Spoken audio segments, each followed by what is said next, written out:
के इस बार क्या स्थिति लगती है बीजेपी की? अब जो रियलिटी में क्या मानते हैं कि अब तो पोल पड़ चुके हैं सब? भारतीय जनता पार्टी की 37 से 40 के बीच में सीटें आएंगी और हमारी सरकार बनेगी। भुवन चंद्र खंडूरी जी हमारे मुख्यमंत्री होंगे और जो काम हमारे अधूरे रह चुके हैं भारतीय जनता पार्टी उन कामों को पूर्ण करेगी।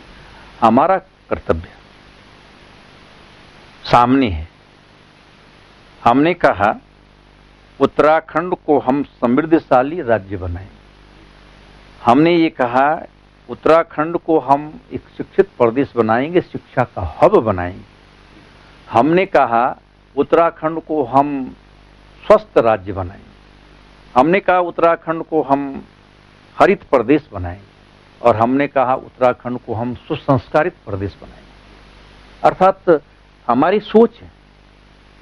तो उत्तराखंड के चहुमुखी विकास का संकल्प हम लिए हुए हैं और उसका कारण भी है। कांग्रेस ने कभी भी देश के बारे में और प्रदेश के बारे में नहीं सोचा।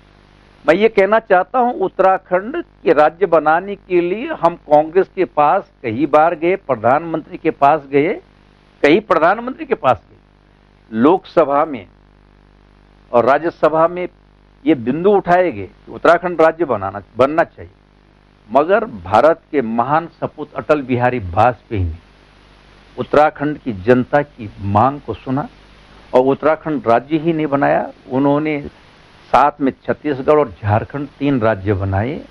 अर्थात भारतीय जनता पार्टी ने उत्तराखंड राज्य बनाया और इस उत्तराखंड राज्य को विकसित करने का संकल्प भी भारतीय जनता पार्टी लेती है, क्योंकि हमने ने इस राज्य को बनाया। तो इस राज्य को विकसित करने का कर्तव्य हमारा बनता है और इसीलिए हमारी पार्टी जो है उत्तराखंड के चहुमुखी विकास के लिए काम कर रही है। और हमें लगता है कि भारतीय जनता पार्टी उत्तराखंड की जनता की पलायन को रोकने के लिए काम करेगी। उद्योग धंधों में हमने पहाड़ के पर्वतीय क्षेत्र के लिए अलग से औद्योगिक नीति बनाई ताकि वहां का लोग पलायन न करें और 35% अनुदान देने के लिए हमने लोगों को प्रेरित किया। अब वहां की जनता यदि उद्योग धंधा नहीं लगाती तो हमारा कसूर नहीं है। हमने यातायात के लिए सड़कों का जाल बिछाया। जहां पर पीने का पानी नहीं था वहां पर पीने के पानी हमने नदी से लिफ्ट करने की योजनाएं बनाई, चाहे कुमाऊं हो, गढ़वाल हो या मैदान हो। और एक बिंदु मैं यहाँ पे कहना चाहता हूँ, कुछ लोग आजकल ये कह रहे हैं कि तराई क्षेत्र में उप मुख्यमंत्री बनना चाहिए। हम तो कहना चाहते हैं कि तराई क्षेत्र में उप मुख्यमंत्री क्या, मुख्यमंत्री क्यों नहीं बनाते हो भाई? उसमें भी आपत्ति नहीं है। संपूर्ण उत्तराखंड हमारा है। हम पहाड़ मैदान की बात नहीं करते हैं, हम कुमाऊं गढ़वाल की बात नहीं करते हैं, हम तराई की बात नहीं करते हैं, हम तो उत्तराखंड की बात करते हैं। संपूर्ण उत्तराखंड एक है। और हमने कहा ना कि धारचूला मुनस्यारी से लेकर के उत्तरकाशी का सांकरी जखोल और हरिद्वार से लेकर के नीति माणा तक सारा उत्तराखंड एक है। उप मुख्यमंत्री क्या मुख्यमंत्री भी तराई से बनेगा तो आपको कोई आपत्ति नहीं? हमने देखा नहीं, भारतीय जनता पार्टी ने तो स्वामी नित्यानंद जी देहरादून में भी तो तराई है जहाँ के वो रहने वाले हैं।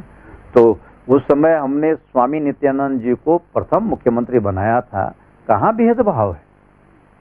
अगर तराई और मैदान की बात करें तो राजधानी सरकार ने जो है, केंद्र सरकार ने देहरादून में अस्थायी कर दी है। कहाँ हमने बात उठाई? न कुमाऊं वालों ने बात उठाई, न गढ़वाल वालों ने बात उठाई। हम शहर स्वीकार किया, देहरादून में अस्थायी राजधानी बन गई है।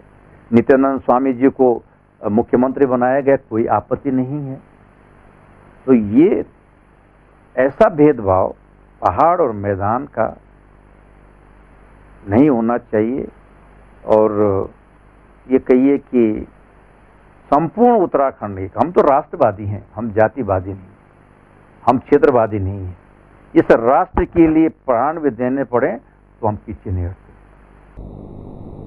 भंडारी साहब, टीवी 100 से बात करने के लिए बहुत बहुत बहुत शुक्रिया आपका।